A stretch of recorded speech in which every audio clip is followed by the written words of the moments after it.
ओम नारायण नारायण नारायण नारायण। सब मित्रों को राम राम। दोस्तों 4 दिन पहले 12 मई को अमेजॉन प्राइम वीडियो पर दहाड़ नाम की वेब सीरीज रिलीज हुई है, जिसमें सोनाक्षी सिन्हा, गुलशन देवैया, विजय वर्मा और कोई सोहम शाह आदि आदि मुख्य भूमिका में है। सीरीज में लगभग एक एक घंटे के 8 एपिसोड्स है। रीमा काकटी और जोया अख्तर इसके क्रिएटर और को राइटर हैं। अब इस सीरीज के बारे में हम चर्चा करें उससे पहले थोड़ा सा इसी से जुड़े एक विषय के बारे में मैं आप सभी मित्रों के साथ में चर्चा करना चाहता हूं। देखिए, सन 2000 में गोविंदा की जिस देश में गंगा रहता है नाम की एक फिल्म आई थी, जो 1972 की मराठी फिल्म, जिसमें दादा कोंडके जी मुख्य भूमिका में थे। एकटा जीव सदाशिव उस फिल्म का नाम था। उसी का गोविंदा की फिल्म ऑफिशियल रीमेक थी। अब उन दोनों ही फिल्मों की बेसिक थीम, बेसिक कहानी अगर संक्षेप में मैं आपको बताऊं तो एक बच्चे का शहर में जन्म होता है। जन्म होते ही डॉक्टर बताते हैं कि शहर के वातावरण में तो इसका बड़ा जी पाना असंभव है। एक बहुत ही दुर्धर ऐसा रोग आपके बच्चे को है।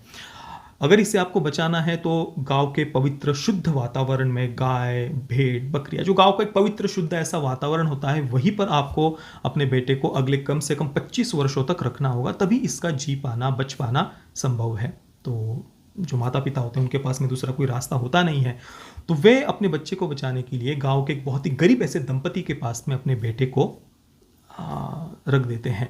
अब वो बच्चा गांव के वातावरण में ही बड़ा होता है, जिनके साथ बड़ा होता है उन्हें ही वो अपना माता पिता मानता है। अब 25 वर्षों के बाद में शहर के उसके असली माता पिता जब अपने बच्चे को, अपने बेटे को वापस लेने के लिए आते हैं, तो वो अंदर से टूट जाता है कि मैंने तो जो गांव में जो जिनके साथ में बड़ा उन्हें ही अपना माता पिता माना है, पर फिर भी कोई दूसरा मार्ग होता नहीं है, उसे शहर आना पड़ता है।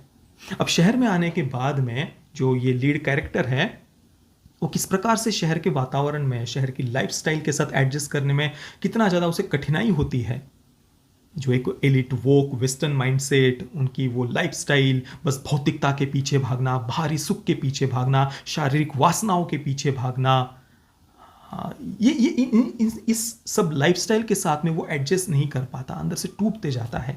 कुल मिलाकर आप वो फिल्म अवश्य देखना, बहुत ही सुंदर फिल्म है। कुल मिलाकर फिल्म के माध्यम से उन्होंने जो एक एलिट वोक वेस्टर्न माइंडसेट होता है उसकी आलोचना की है, उनकी हिपोक्रेसी को, वेस्टर्न लाइफस्टाइल की, या जो शहरों में रहने वाले जो एक एलिट माइंडसेट है, यहाँ पर अमीर गरीब की बात नहीं है, हाँ, ये मैं एलिट वेस्टर्न माइंडसेट की बात कर रहा हूँ, तो उसकी उन्होंने आलोचना की है।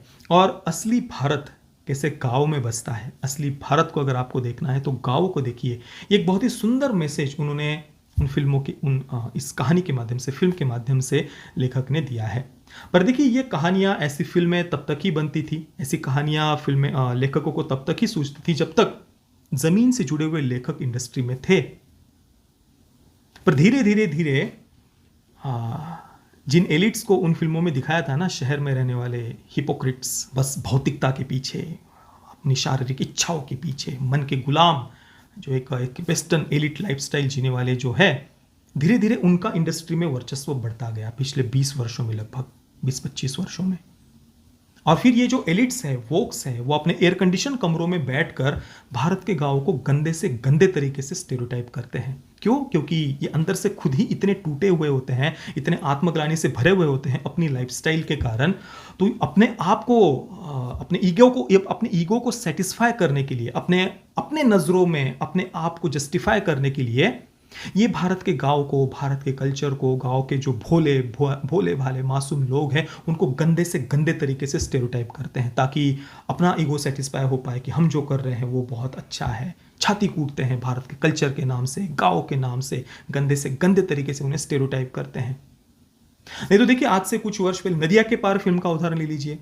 गांव का वातावरण कैसा दिखाया जाता था, और भारत के गांव अभी भी वैसे ही है।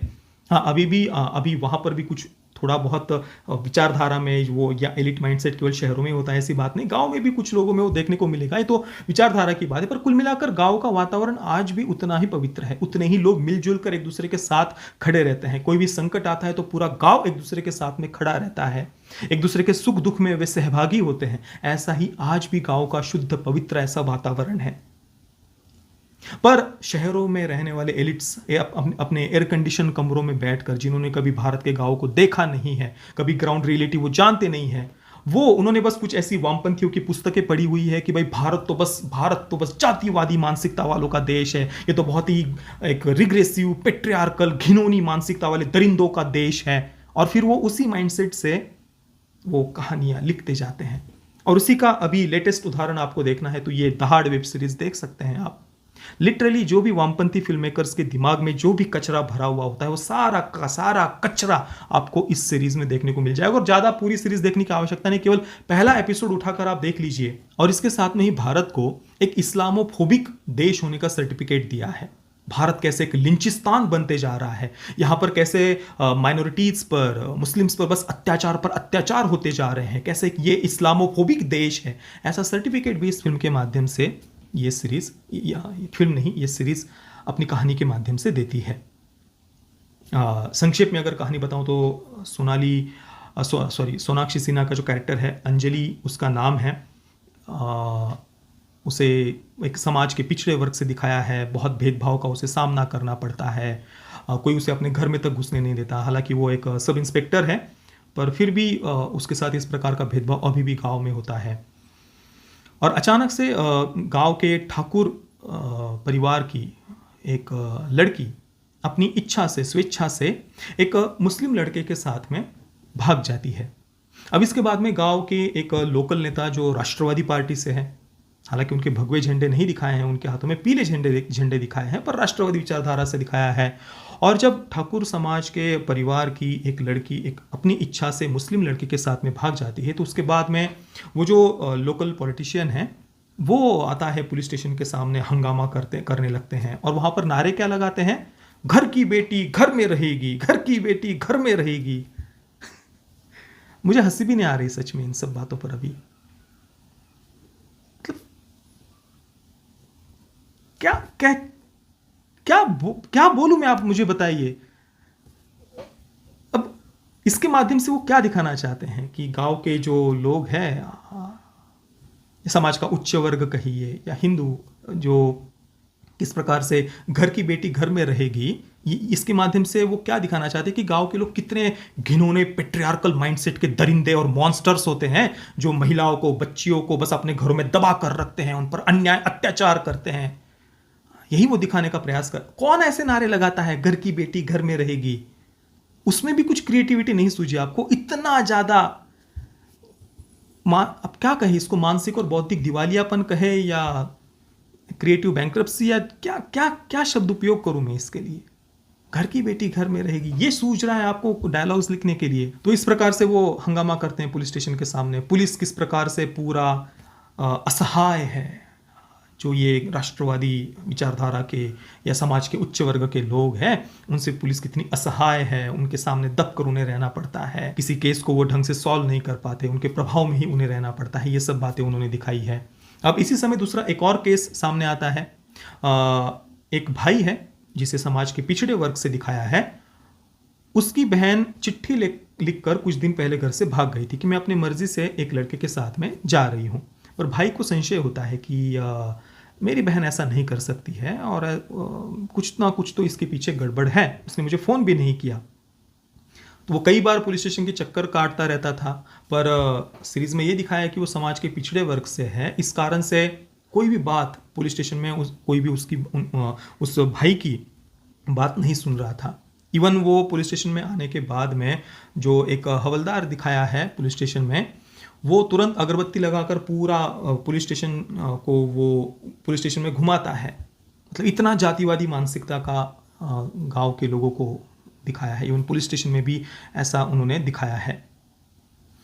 अब इसके बाद में वो जो भाई है वो झूठ बोलता है पुलिस को कि मेरी बहन को एक मुस्लिम लड़का उठाकर लेकर के गया है। तब जाकर फिर उस केस को पुलिस अपने हाथ में लेती है पॉलिटिशियन के दबाव के कारण। फिर बाद में पता चलता है कि भाई ये केवल एक केस नहीं है, ऐसी और भी कई सारी लड़कियां हैं जो पिछले कुछ समय से बिल्कुल मिस्टीरियस वे में इस प्रकार से गायब हुई है। उसके पीछे कोई तो एक व्यक्ति है। अब वो कौन व्यक्ति है वो भी उन्होंने पहले ही एपिसोड में बता दिया है। विजय वर्मा का वो कैरेक्टर है, जिस कैरेक्टर का नाम है आनंद स्वर्णकार। आनंद स्वर्णकार। तो वो शायद ये लड़कियों को गायब कर रहा है। शायद मैं इसलिए कह रहा हूँ क्योंकि भाई इसके आगे मुझसे नहीं देखा गया। बस ये पराकाष्ठा थी मेरी सहन शक्ति की इसके आगे मैं नहीं झेल पाया इस चीज़ को, माफ़ी चाहता हूँ। मैंने कहा ना, वो जो एलिट्स और वोक्स अपने एयर कंडीशन कमरों में बैठकर भारत के गाँव को स्टेरियोटाइप करते हैं, उन्हें कभी आना चाहिए भारत के गाँव में, रहना चाहिए कुछ दिन। सबसे ज़्यादा भेदभाव कहाँ पर होता है पता है? इन्हीं एलिट्स के यहाँ पर, जो अपने घर में काम करने वाली जो महिला होती है, कोई काम करने वाला जो व्यक्ति होता है, उन्हें तक कभी अपने साथ में बिठाकर वो खाएंगे, कभी वो खाना नहीं खाते होंगे, पर भारत के गांव में आकर देख लीजिए, पूरा का पूरा गांव एक साथ में बैठकर खाता है। कोई भी कार्यक्रम हो, उत्सव हो, पूरा का पूरा गांव एक साथ में आता है। सबसे ज्यादा भेदभाव की मानसिकता, सबसे ज्यादा रेसिस्ट माइंडसेट, सबसे ज्यादा हिपोक्रिट्स अगर आपको कहीं पर देखने को मिलेंगे तो ये एलिट्स और वोक्स ही होते हैं। इनसे बड़ा हिपोक्रिट दुनिया में दूसरा कोई देखने को नहीं मिलेगा। दुख होता है कि सारे के सारे ओटीटी प्लेटफॉर्म्स ऐसे वामपंथियों को लेकर ही कंटेंट बनाते हैं। भाई कोई जमीन से जुड़े हुए कोई राइटर्स, कोई लेखक, कोई क्रिएटर्स आपको नहीं मिलते हैं? क्या मिल जाएगा ये सब करके, इस प्रकार से समाज को बांट कर? जैसा कि मैंने अभी पिछली वीडियो में मोदी जी का एक क्लिप दिखाई थी, जिसमें मोदी जी ने कहा था कि इमोशनल बातों को आउट ऑफ प्रोपोर्शन लेकर के जाकर ये समाज को बांटने का काम करते हैं। देश में 7.5 लाख गांव है जो आज भी मिलजुल कर एक दूसरे के साथ में प्रेम से रहते हैं, हर सुख दुख में एक दूसरे के साथ खड़े रहते हैं। कहीं पर गांव में किसी बच्ची के साथ में या कहीं पर किसी के साथ में बुरा हो जाए तो पूरा गांव एक साथ में आ जाता है। पर उन सब बातों को इग्नोर करके कुछ कहीं पर अपने एजेंडा को सूट करने वाली कुछ घटना को लेकर उसको जनरलाइज कर देंगे, पूरे के पूरे देश को, भारत के गांव को उस एक किसी अपने एजेंडा को सूट करने वाली किसी घटना के माध्यम से वो स्टेरियोटाइप करेंगे। कब तक करोगे? और क्या मिल जाता है ये सब करके? सच में दुख होता है कि क्या समय था एक, जब कितने सुंदरता के साथ में भारत के गांव का भी चित्रण किया जाता था। सब चला गया वो। और अभी ऐसे लोगों के हाथ में इंडस्ट्री आ गई है जिन्हें ना भारत से कोई, जो ना भारत के बारे में जानते हैं, ना भारत के रूट्स के बारे में, ना कुछ भी ज़मीनी जो ग्राउंड रियलिटी है कुछ उन्हें पता ही नहीं है। बस अपनी काल्पनिक दुनिया में जीते हैं और उसके अनुसार वो लिखते जाते हैं जो भी उनके मन में आता है। और हर एक चीज़ में उनका यही, हर एक कहानी, हर एक फिल्म यही सूझता है, उनको यही सूझता है।